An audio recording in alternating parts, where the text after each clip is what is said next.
I swear to God, if one more person says, "Well, what did you expect when you said that?" I'm going to lose it.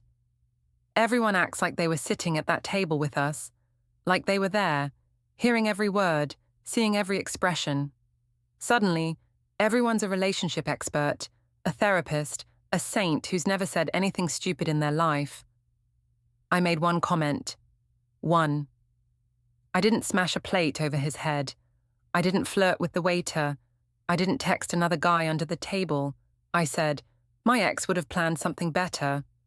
And my husband, stood up, put his napkin on the table, paid the bill, and walked out of the restaurant. On our anniversary. In front of everyone. Now I'm the villain. Now I'm emotionally abusive, ungrateful, toxic, still in love with her ex. I don't get why everyone is acting like I destroyed the night. It was literally one joke. And honestly, it wasn't even a lie. My ex did plan better anniversaries. That's just factual information. What, I'm supposed to pretend I've never experienced anything different in my life? Erase every memory before my husband? Act like he's the first man who ever bought me dinner?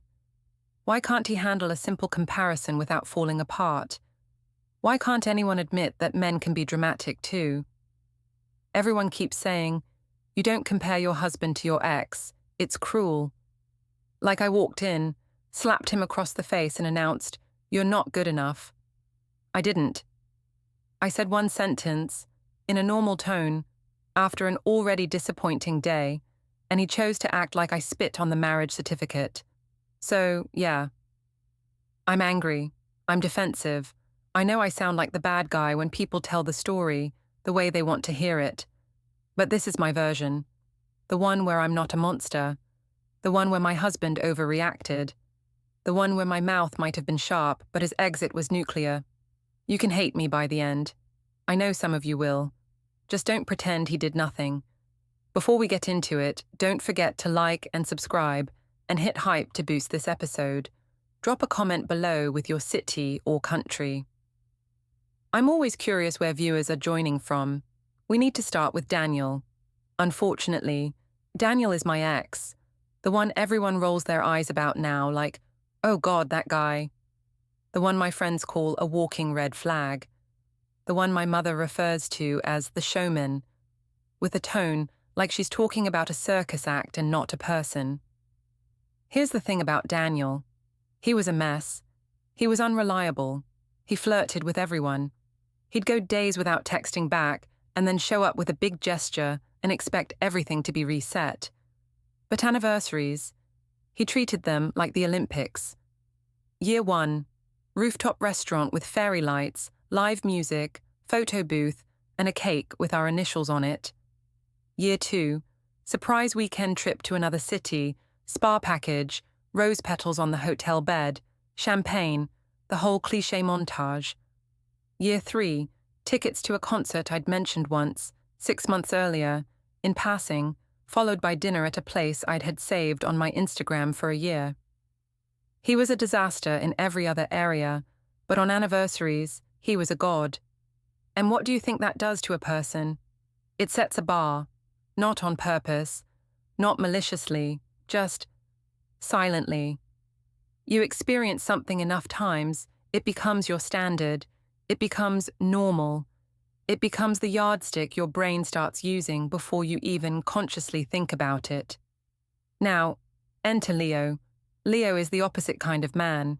He pays his bills on time. He texts back. He shows up when he says he will. He doesn't flirt with waitresses. He doesn't forget his wallet. He's not a showman. He doesn't live for the Instagram story. He doesn't spend money. He doesn't have just to look impressive. My mother loves him. You finally picked a man, not a boy, she said when we got engaged. You can build a life with Leo. And I know she's right. I married Leo because he is safe, steady, kind.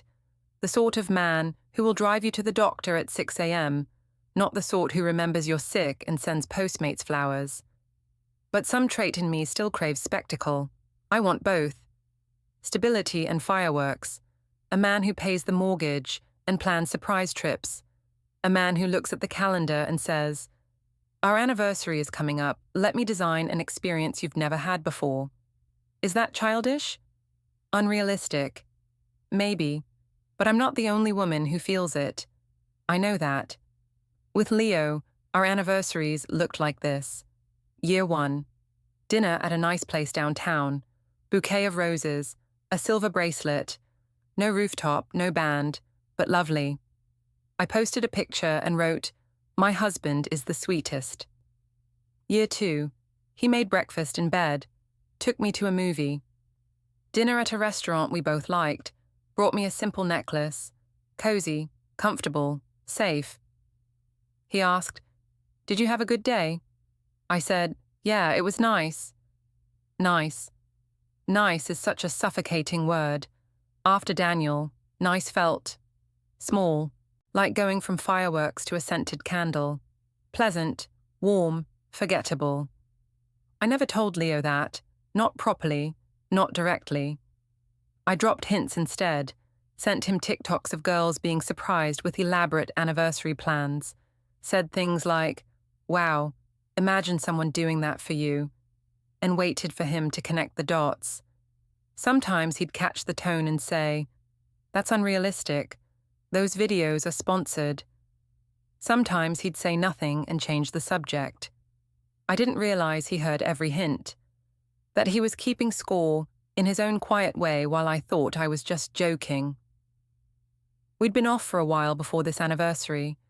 Nothing dramatic, no huge fight, just constant small frictions. Me complaining he never planned anything big. Him complaining I was always half online, turning private moments into content. Me pointing out how other husbands did more. Him asking why nothing was ever enough. "We need a reset," he said one evening, 3 weeks before the date. We were on the couch, Netflix paused, some movie halfway through. A night where we just remember why we said yes. "Okay," I said. "What do you have in mind?" He hesitated. "Let me plan it," he said. "Just trust me." I gave him a look. "Is it actually going to be special, or is this going to be like Chili's and a card?" He winced a little. "You really think that's all I'm capable of?" "I don't know what you're capable of," I said, half teasing, half not. "That's kind of the problem." He went quiet for a moment. "I'm not Daniel," he said finally. "I know," I replied automatically. "Do you?" he asked. "Yes," I said, a little too sharp. "I married you. Obviously, I know you're not Daniel." He looked at me for a long second, then nodded. "Let me handle this one," he said. "No hints, no pressure, no TikToks, just us." "Fine," I said, pretending to be generous. "I'll let you try." He smiled. I didn't, because somewhere inside me, a bitter little voice whispered, "If you had to ask for special, it's not special."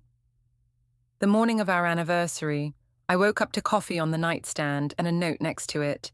"Happy anniversary. 7:30 tonight. Dress nice. I'll pick you up."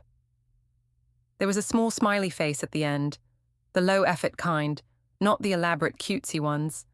"Cute," I muttered. My phone buzzed. Group chat. Lila. "Anniversary girl." "What's the plan?" Roxy. "OMG, tell us he's flying you somewhere."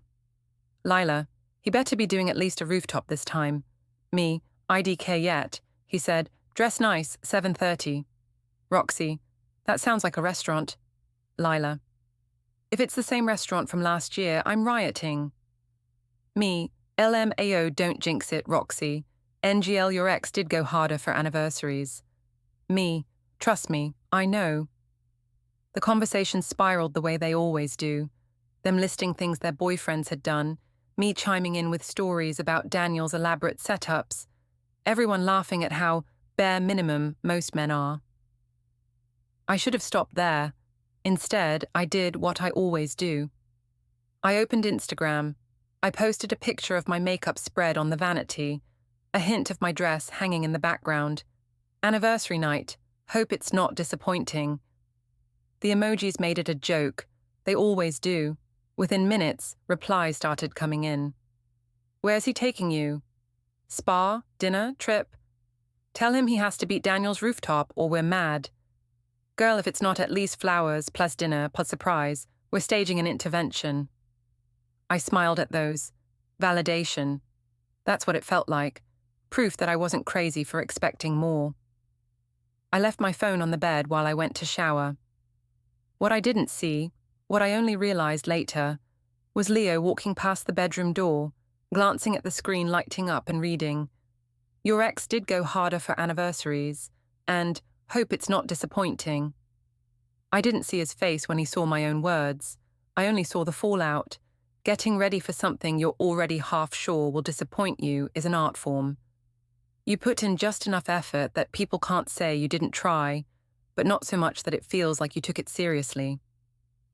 I stood in front of the mirror, trying on dress after dress. The black one made me look too serious. The red one felt like overkill. The champagne slip dress seemed like something I would have worn with Daniel, and that felt loaded. I ended up in a fitted dark green dress, the safe choice. Pretty but not dramatic. Effort but not too much. As I did my eyeliner, that little voice in my head kept whispering, if he really loved you, this would be somewhere you've never been. If he really wanted to wow you, he'd have told you to pack a bag.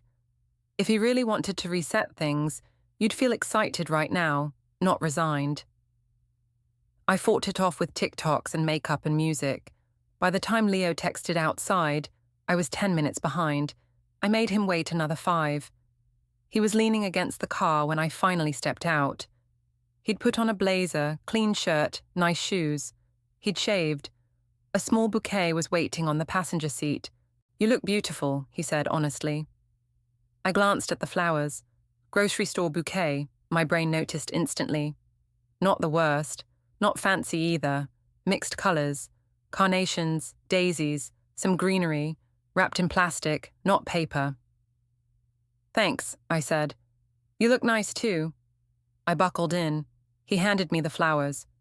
"For you," he said. "They're sweet," I replied, trying to keep my tone neutral. "You don't like them," he said. "I never said that," I replied quickly. "They're just simple." His jaw tightened almost imperceptibly. "You once told me you liked wildflowers more than roses," he said. "I like wildflowers in big bouquets," I said. "Or in vases. These look like someone grabbed them on the way home from work." His fingers tightened around the steering wheel. "I did grab them on the way home from work," he said quietly.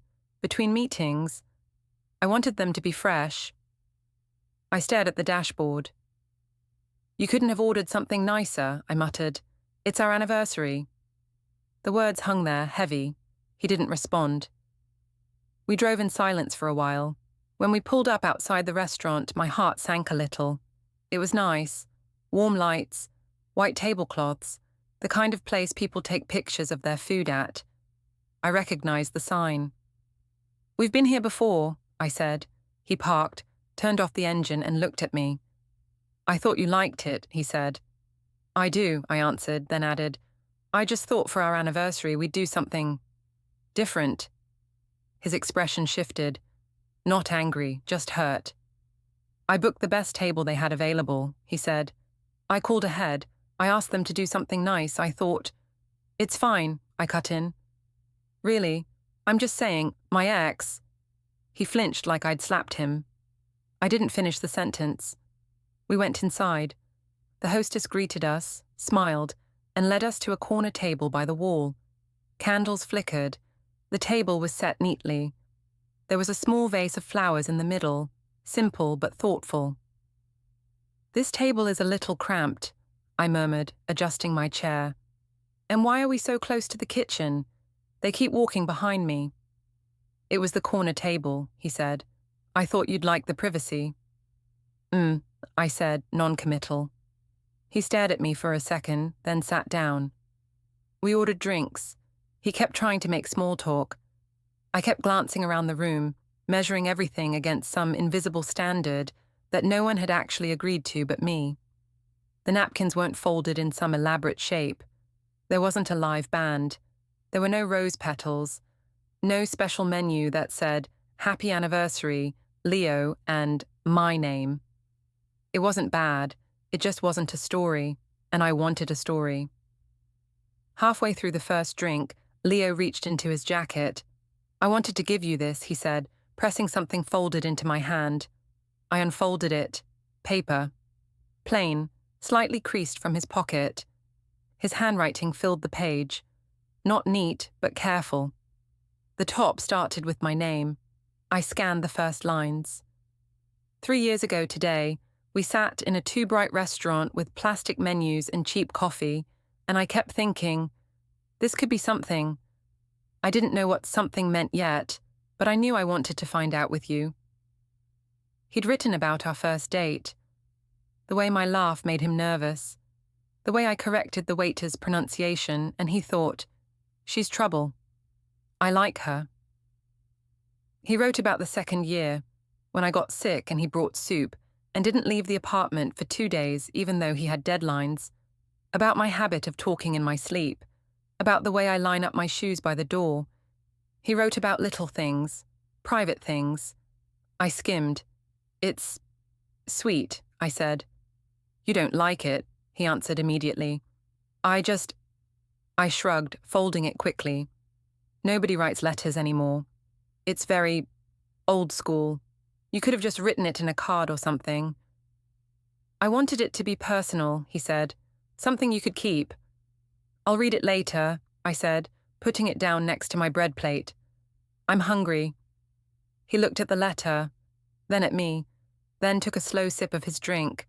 Whatever he was feeling, he swallowed it along with the wine. The waiter came back to check on us. Everything good so far? He asked. Leo smiled politely.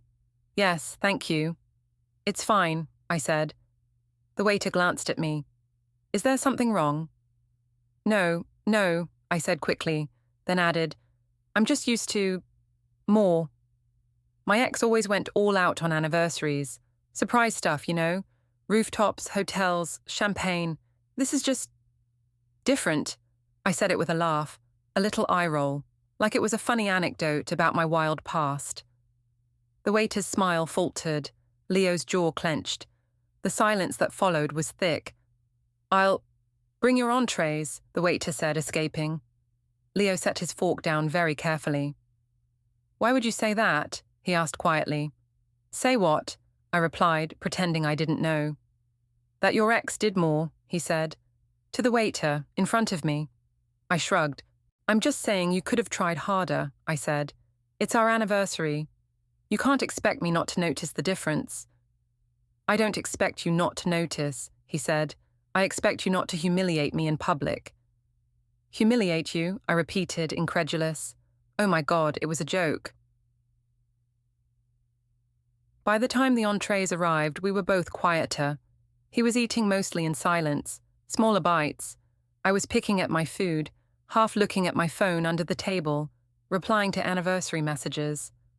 Friend, where are you guys? Me. Picture of wine and plates. Same restaurant as last year. Friend, OMG again? He's really not trying, huh? Me. Told him the bar is high lol. I put my phone away when I felt Leo's eyes on me. You said you'd be present tonight, he said. I am present, I replied. I'm here. Your body is, he said softly. I rolled my eyes. You're being dramatic, I said. We're literally having dinner. I'm allowed to answer messages. He leaned back in his chair, studying me. Are you happy right now? He asked. I hesitated. I'm fine, I said. Fine, he repeated. There was a long pause, and then I did the thing. You know when you feel the words forming, and there is a split second where you could stop them? Like seeing a glass tipping and knowing you could grab it but your hand moves a fraction too slow? It was like that. I picked up the menu, pretending to read, even though we'd already ordered. I laughed lightly and said, my ex would have planned something better. He actually knew how to make anniversaries special. I didn't whisper. I didn't soften it. I said it like I was stating the weather. He didn't move at first. He just looked at me. His face wasn't angry. It was worse. Blank. empty in a way that scared me more than yelling would have. "Excuse me," he said. "I'm just saying," I continued, already defensive. He used to really go all out. Rooftops, trips, big gestures, effort. "You're comparing me to him," he said. "I'm comparing anniversaries," I snapped. "Relax, it's not that deep. I didn't say you're a worse person. I said he planned better." Which is true. He stared at me another second. Then he put his napkin down on the table. You know those moments where you still think you're in control, right up until you realize you're not? That was me, watching him place his napkin on the table. "What are you doing?" I asked, my voice light, like I was amused. He pushed his chair back and stood up. He took his wallet out. "Leo," I said, "what are you doing?" He pulled out cash. Enough for the meal, tip included. More than enough, actually. He caught the waiter's eye and motioned him over. "Sir?" the waiter asked. "For the bill," Leo said, handing him the notes. "This should cover everything. And her dessert, if she wants it." I felt a sting of humiliation at her dessert, like I was some stranger he was being politely generous toward. "Of course," the waiter said. "I'll get your change." "No need," Leo replied. The waiter nodded and walked away. I stared at Leo. "Where are you going?" I repeated, this time without the amusement. He looked at me, really looked at me, and for a second, I saw all the things he wasn't saying. Then he said calmly, "To let you go find whatever better looks like." My mouth went dry. "Are you serious?" I asked. "You're going to leave?" "Over that." "Over that," he said, "and everything that came before that." People at nearby tables were definitely listening now. "Sit down," I hissed. "We're in public." "That's exactly the point," he said quietly. He turned toward the door. If he had hesitated, even for a second, I would have grabbed his arm. I would have apologized or half apologized or done something. He didn't hesitate. He walked away. He didn't look back. I heard the door open and close. Just like that, he was gone. On our anniversary. Because of one sentence. That's how I told the story at first, anyway. The silence at the table after he left was a living thing. I could feel eyes on me from every direction. The couple behind Leo's former chair were whispering. The man at the bar glanced over and then quickly looked away when I met his gaze. My face was burning. For a few seconds I sat perfectly still, like if I didn't move, none of it was real. Like I could reverse time by staying absolutely frozen. The waiter approached carefully, footsteps softer than they needed to be. "Is everything okay, miss?" he asked. "Yes," I lied. "We just had a disagreement. He needed some air." "That was more than air," the woman at the next table muttered to her date, not quietly enough. I clenched my jaw. "I can call you a cab if you need one," the waiter offered gently. "The bill?" I said, ignoring the offer. "It's been taken care of," he replied. "Your husband paid for everything." The word husband hit harder than I expected. "Oh," I said. "Would you like dessert?" he asked, still very polite. Part of me wanted to say yes, to sit there and eat crème brûlée like nothing had happened, to post a picture and caption it, "At least the dessert didn't leave." But my stomach was twisted into such a tight knot, I thought I'd throw up the second anything sweet touched it. "No," I said, "I'll go." I stood up, legs shaky, picked up my purse, almost grabbed the ripped-open letter I'd barely read, then left it there. I didn't want to look too desperate. On the way out, as I passed the bar, I heard a soft snicker from somewhere behind me. I didn't look to see who it was. I'd already imagined the captions they'd give me if they posted about me. Girl compared her man to her ex and watched him walk out, live drama at restaurant named tonight. The door closed behind me, and I was outside in the cold, standing under a streetlight with nothing but my purse and my pride, neither of which were helping. Leo's car spot was empty. Obviously, I knew that, but seeing the blank space where his car had been made, something sank in my chest. I immediately pulled out my phone and called him. Once, twice, straight to voicemail. Are you serious right now? I said into the phone after the beep. You just left me here, on our anniversary, over one comment. I hung up. I called again. Same thing. Grow up, I snapped into the voicemail the second time. Come back. We're adults. We can talk like adults. He did not materialize. I texted. Where did you go? Stop being dramatic. Come back inside. I'm not chasing you. Actually, I am chasing you. This is insane. Come back. Delivered. Not read. I opened the rideshare app, fingers trembling more from anger than cold. Estimated wait time. 8 minutes. 8 minutes has never felt so long. I stood there, shivering in my dress, watching couples walk out of the restaurant laughing, leaning into each other, holding hands. They had no idea they were passing a crime scene. I tried to fix my face into something neutral, something detached. I didn't want to be the woman crying on the curb like some abandoned prom date. When the car finally pulled up, the driver glanced at me in the mirror. Good night, he said. Is it? I muttered. He wisely said nothing else. The house was dark when I walked in. It was only 9:15. We should have still been out, maybe ordering dessert, maybe arguing, maybe kissing. Instead, I stood in the hallway, heels clicking on the tile, staring at the space by the door. His shoes, the ones he always kicked off, right there. Gone. I swallowed. Leo, I called out. No answer. I flicked on the hall light. The coat rack was missing his jacket, the one he always wore in the evenings. The hook where his keys hung was empty. The little bowl on the console table where he tossed coins and receipts was bare. I walked into the living room. The blanket he always used on the couch when he napped. Gone. His favorite mug from the coffee table. Gone. Not everything. Just his things. The absence was louder than any slam of a door would have been. I moved into the kitchen. That's where I found the letter. It lay on the counter, right next to the fruit bowl, torn cleanly in half. Not shredded in anger, just split straight down the center. Next to it was a smaller piece of paper, folded in half. I picked it up. His handwriting. Since your ex plans better, go celebrate with him. My throat closed. Of all the things he could have written.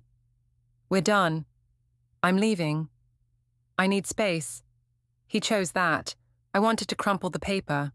I wanted to tear it in half. Instead, I just stared at it, my vision blurring. I don't know how long I stood there. Eventually, I slid down onto the kitchen floor, back against the cabinets, note clenched in my hand, and let myself cry properly. Not the cute, picture-perfect tears, the ugly ones. At some point, I ended up in the bathroom. I don't remember moving there. 1 second, I was on the kitchen floor. The next, I was sitting on the cold tiles, back against the tub, knees pulled up, dress wrinkled, makeup smeared. My phone lay face up next to me, our message thread open. Me, you left me. Me, on our anniversary. Me, over one comment. Me. Do you realize how insane that is? Me. I was only being honest. Me. If you can't handle honesty, that's your problem, not mine. Me. I didn't cheat. I didn't lie. I just reminded you could have tried harder. I typed all of that. I didn't send all of it. I deleted some, rewrote, tried to make myself sound less unhinged. I finally sent, you left me at a restaurant on our anniversary. That's cruel. Delivered. Not read. I thought about calling his mother. She adores me, or used to. She calls me sweetheart and insists I eat more every time we visit. I imagined telling her, your son left me at dinner because I mentioned my ex planned better events. Can you believe it? I didn't dial. Instead, I called my friend Lila. She answered on the second ring. What happened? She asked immediately. You didn't post anything from the dinner. I was waiting for food pics. Did he propose? Are we screaming? Are we mad? He left, I said. What? She gasped. Like, he went to the bathroom and never came back. What do you mean left? Left, I said. He paid the bill, stood up and walked out. Drove home. Took his stuff. Oh my God, she said. What did you say? Why do you assume I said something? I snapped. Because you're you, she replied calmly. I huffed. I just made one comment, I said. I told him my ex used to plan better anniversaries. That was it. And he walked out. Silence. Was that really all? She asked. I hesitated. Maybe I mentioned it to the waiter too, I admitted. Like I said, my ex always went all out on anniversaries. But I was joking. It wasn't that serious. And was he laughing? She asked. No, I muttered. Okay, she said slowly. And the rest of the night, you were nice? I wasn't mean, I said. I was just honest. I said the restaurant was basic. The flowers were a little cheap. The letter was old-fashioned, that's all. Jesus, she breathed. What? I demanded. Those things were true. Yeah, she said. And so is gravity, but you don't have to throw people off buildings to prove it. I frowned. You're taking his side? I asked. I'm not taking sides, she said. I'm saying, you stabbed him all night with little comments and then acted shocked when he finally walked away. It was one comment, I insisted. It wasn't, she said gently. It was a whole pattern. Tonight just happened to be the night he decided he'd had enough. I stared at my reflection in the shower glass. Mascara smeared, lipstick faded, eyes wild. I didn't cheat, I whispered. I didn't lie. I just said something out loud that was already true in my head. I know, she said. That's the problem. For the next few days, I became an expert at editing reality. I told different people different versions of the story.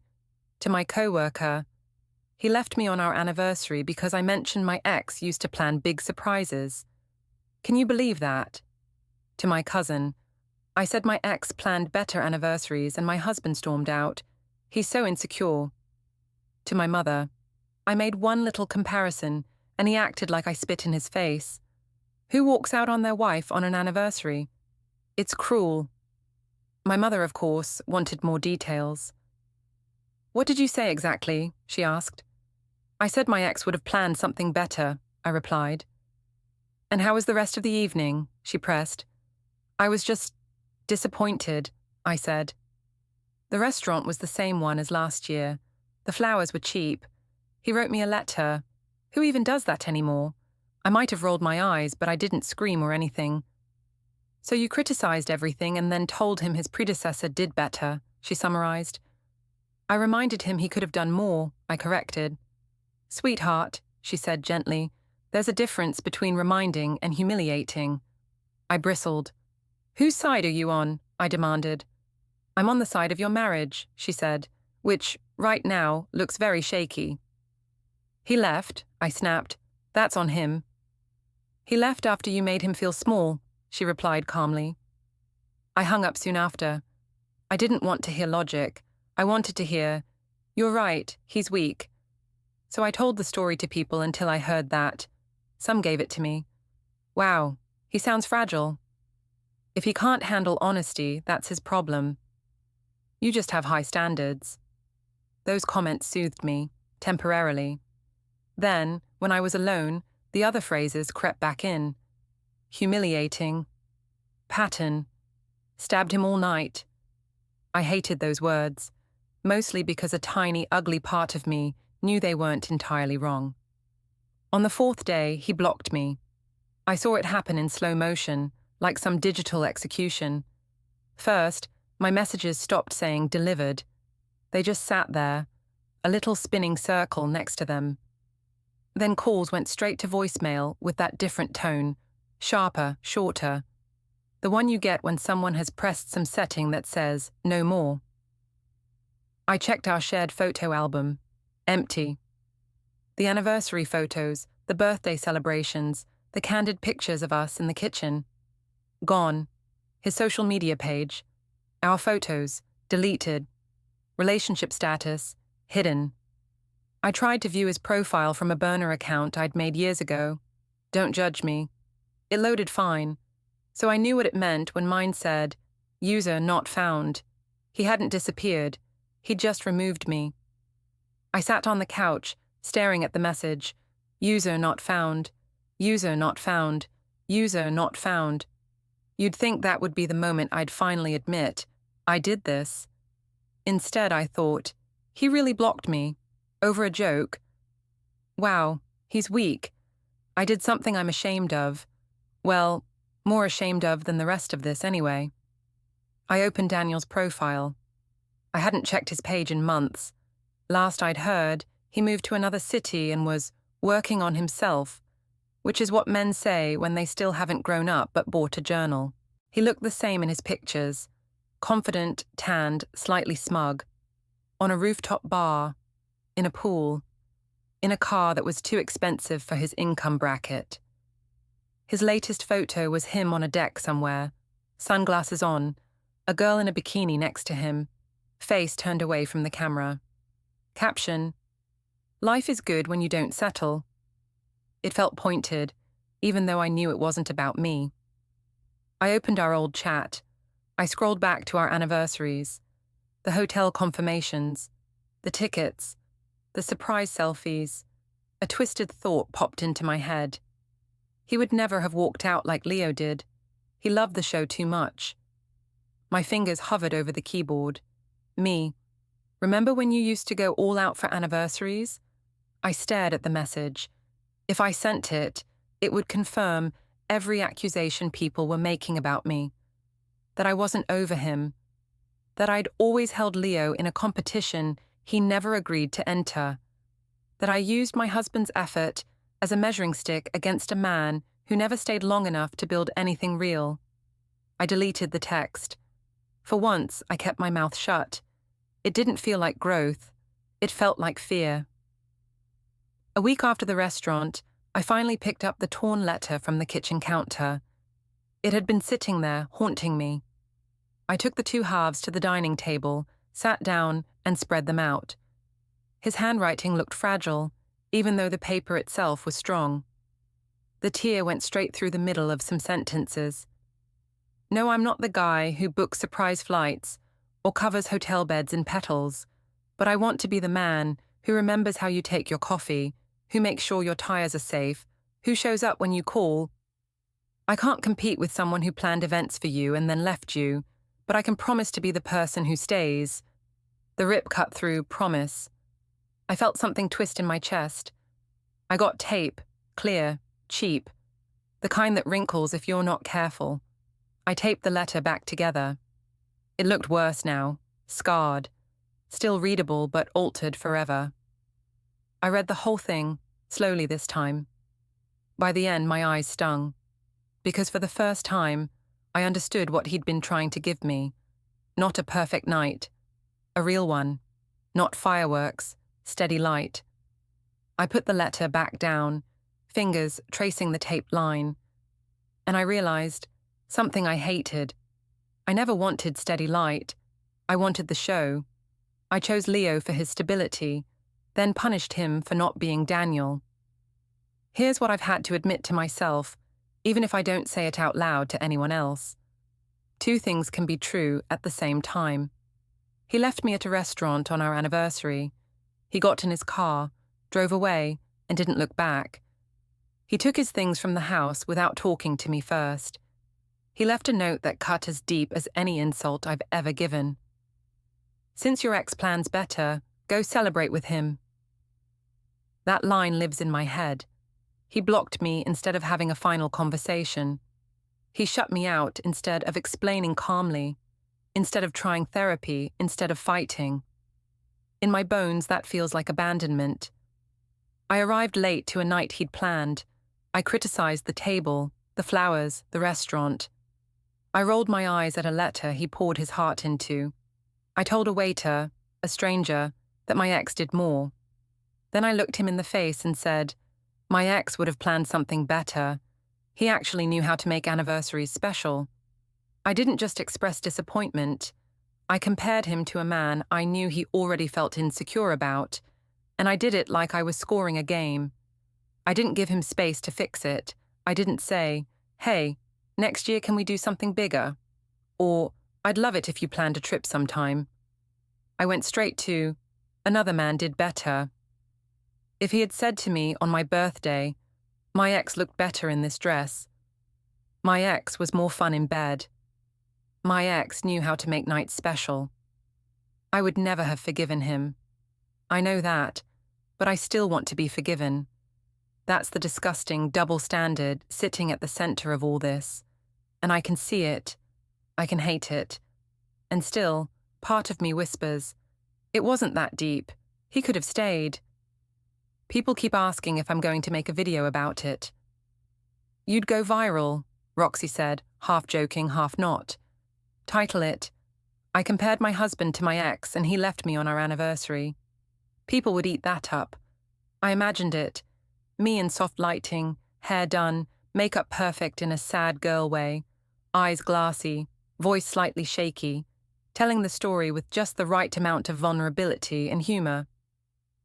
I said one thing, I'd say, one sentence, and he got up and walked out. Let me tell you about male fragility. I'd leave out the rolled eyes, the cheap comment, the waiter, the flowers. Or maybe I'd keep them in, but soften them. Make them sound cute, relatable, harmless. People would flood the comments. Girl, you dodged a bullet. He sounds weak. You're allowed to want more. Standards aren't toxic. It would be comforting, temporary. But I haven't done it. Not because I suddenly developed morals, because I'm scared that if I tell the full, unedited version, some people will say exactly what I'm most afraid of hearing. You pushed him away. You humiliated him. You chose the show over the person. You did this. I'd rather sit alone with that suspicion than have it confirmed by strangers. So I don't record. I just replay it in my head, over and over. So here we are. I'm in a too-quiet house, his side of the closet half empty, his toothbrush gone from the bathroom. The coffee machine still has his setting saved, but no one uses it. Our anniversary date on the calendar is still circled in red. I haven't uncircled it. Some nights, I sit at the table with that taped-together letter and read it again. I imagine calling him. I imagine saying, I get it now. I imagine saying, I'm sorry I made you feel small. I imagine saying, I choose you, not the ghosts of what someone else did for me. I don't actually dial, partly because he blocked me, partly because I don't know if I'm capable of actually being that person, of loving the man who shows up every day more than the man who showed up dramatically a few times, of wanting steady light more than fireworks, of not instinctively reaching for a joke when I'm disappointed. So this is where I end the story. For now, he left me at the restaurant. I went home alone. He took his things. He tore up his letter. He left a note that sliced right through my pride. He blocked me. I cry on bathroom floors. I tape letters back together. I tell half-truth versions of the story to people who will tell me what I want to hear. And I still say out loud, I was only being honest. If honesty ruins a marriage, that's not my fault. But my voice cracks a little now when I say it, because somewhere underneath all the defensiveness and anger and I did nothing wrong, another quieter truth is growing. It wasn't my honesty that ruined it. It was the way I chose to use it, where I aimed it, how I wrapped cruelty in jokes and called it just being real. My own mouth destroyed the night. My own mouth destroyed something bigger than the night. And the worst part? I don't know yet if I truly regret the words, or if I just regret that this time he finally believed me enough to get up and leave.